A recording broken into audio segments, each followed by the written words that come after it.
They weren't healers. They were butchers. Behind closed doors, with rusted tools and twisted minds, they experimented on the living in ways no sane man would ever dare.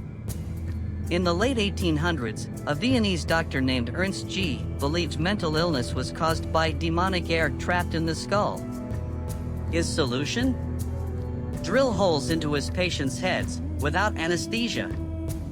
Elsewhere in France, Dr. René Duval conducted experiments on orphans, feeding them mercury-laced potions, just to see how long the body could survive in agony.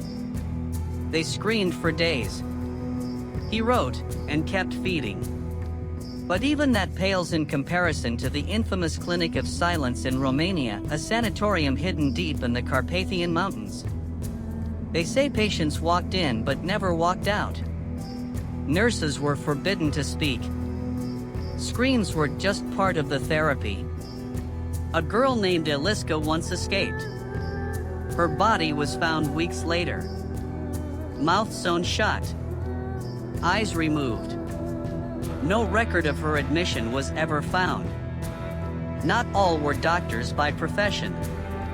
Some were cultists in disguise.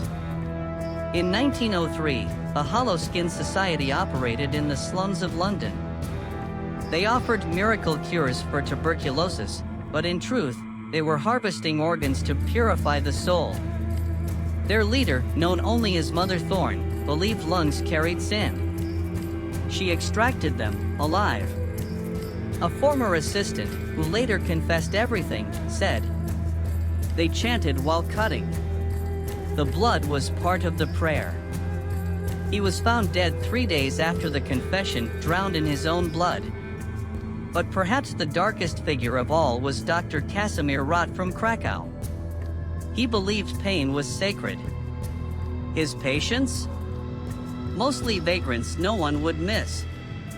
He turned their bodies into living diagrams, carving notes into their skin, recording reactions to electric current and fire exposure. He documented everything. And those journals, they disappeared after his arrest.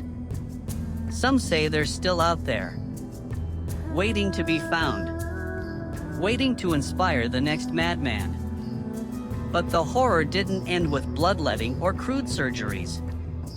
In some asylums, patients were subjected to sensory deprivation for weeks, locked in pitch-black rooms, stripped of all stimuli, and left with nothing but the sound of their own breath. In others, hydrotherapy was weaponized. Patients were wrapped in ice-cold wet sheets, immobilized for hours. Some believed it calmed mania. Others say it was simply punishment disguised as care. The asylum's morgue saw more traffic than its library. Unmarked graves swallowed forgotten souls. No names, no farewells, just earth and silence. Many of these institutions kept their secrets buried. Nurses threatened into silence. Doctors hiding behind respectability. Families too ashamed to ask questions. Some buildings still stand, abandoned and rotting. Locals whisper about strange noises, cold spots, and shadows that move on their own. The walls remember. The ghosts linger. This was not just medicine. This was control through fear, through silence, through pain. And perhaps the most chilling part? Some of these practices, modified, renamed, rebranded, still exist. History may call them primitive. But for the victims, it was hell, dressed in white coats. And sometimes, the scariest monsters are the ones with stethoscopes.